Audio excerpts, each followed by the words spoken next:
Good morning. I so much wish I could say dear fellow Americans, but I'm not authorized to say so because I'm not an American citizen. I've got American kids. I've lived a sizable part of my life in your country. I've worked at the core of the financial sector there. And even one day I had to prove I behaved so much like an American that I had to prove that I was not one. What had happened is that I was called for jury duty, and I said, Mr. So-and-so, please report blah, blah, blah at the court.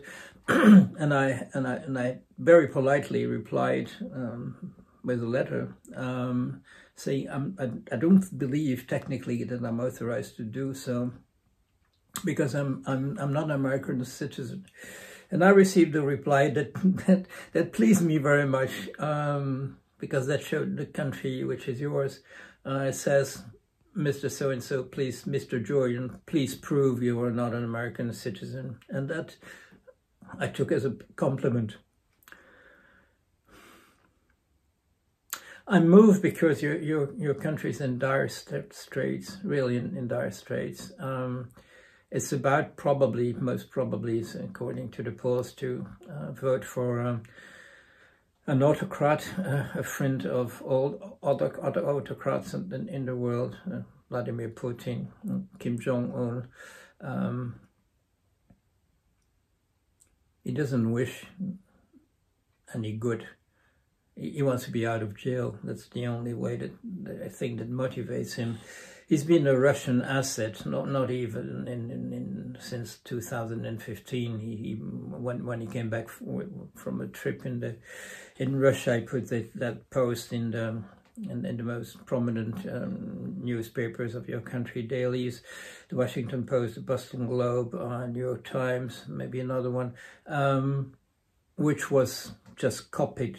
The text was copied from the textbook of the defense policy of the USSR. That man doesn't wish you good. The only problem we have is, why do so many people in your country vote for him? I'm by training a sociologist, an anthropologist, a psychoanalyst, and I know why people might identify with a strong man, with a liar, with a compulsive liar, with someone who would say, I'm not concerned, I don't know anything about Project 2025.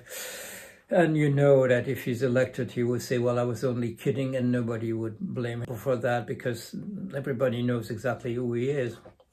He lies compulsively. He doesn't think that's the bad thing. And unfortunately, too many people think that voting for a compulsive liar is a good idea, because look, by lying, he got in a place, President of the United States, where he most certainly would not have got if he hadn't lied. There's a lot said about how important it is to be a Christian and so on, and that for being a Christian you should vote for Trump. No. If you were really a Christian, you would go away. You would recognize Satan in disguise. This is the kind of guy. He's good at making people work for him, that they give him money to do whatever he wants. He's dangerous, but he's not stupid. And essentially, he's surrounded by people who are not stupid at all, and have put that policy of gaining power for Vladimir Putin at the head of the United States for a very long time. Why? Because there's an international of the autocrats. There's an international of removing freedom from people, and it's not that people are too enthusiastic for them in the countries where they are at the head of the power, but when they realize it was a bad idea, it's too late. Mr. Trump has got very powerful allies. A third of the money that supports him, as opposed to 6% for Kamala Harris, comes from the people who are multi-billionaires. Some of those don't care about your freedom, don't care about your low life. I know you got the most weird electoral system with the Electoral College. What I'm telling you, while looking at me, you can vote or not vote. It doesn't matter. You're massively in blue states, and whether you go vote or not won't make any difference at all. It is the history of your country which has made that a very weird system where the land is just as the surface of the land is just as important as the votes. That a vote doesn't count in the same manner according to where you are. If you live in a big city, your vote is drowned in the rest. If you live right in the middle of nowhere, especially in the Midwest, your vote is extremely important. And it always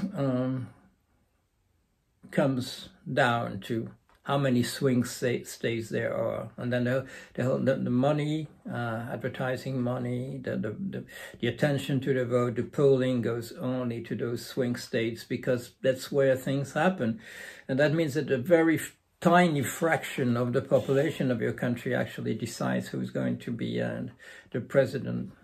The first time around, he couldn't entirely do what he wanted. There was still a potent administration around him.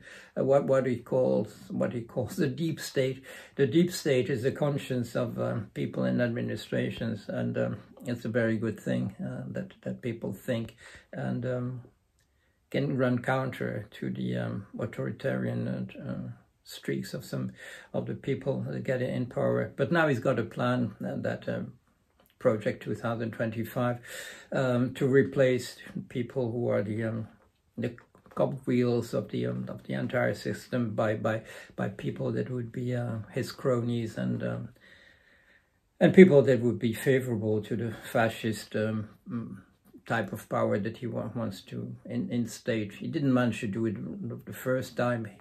He turned to sedition. Well, yes, the word is sedition, and he was not punished for sedition. Why? Because he had managed by the Supreme Court that he had managed to nominate to have people say that essentially what he had done was kosher, which is ridiculous, absolutely ridiculous. But that's the way that that judges are nominated and elected at the Supreme Court in your country, which is that the Democrats play by the rule in the election of these people, and that Republicans for quite a while do not, and so it became totally tilted in favor of fascism.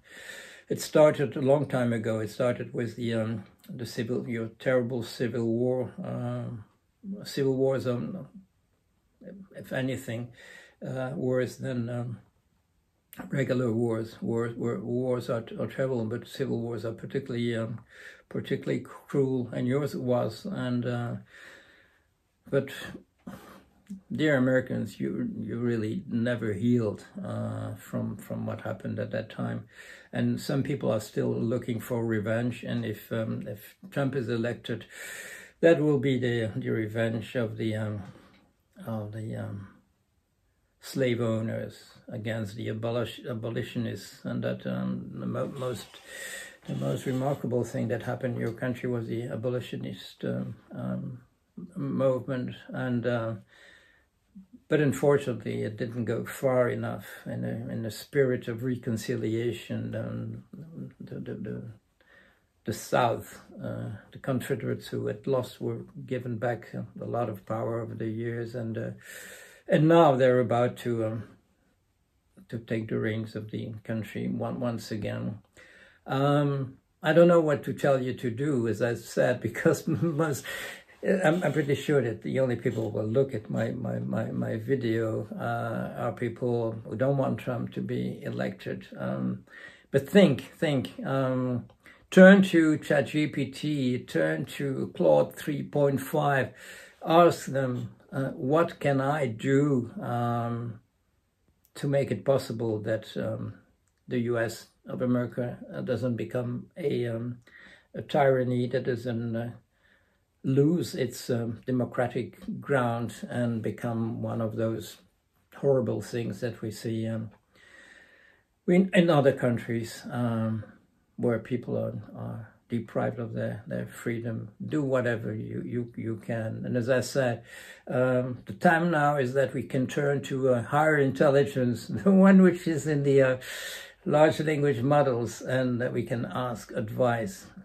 Do ask advice about what you can do individually, and please do whatever you can to maintain the US as a democracy. We need you. The rest of the world, you need it, and we abroad, foreigners, we need it too. Thank you. Bye.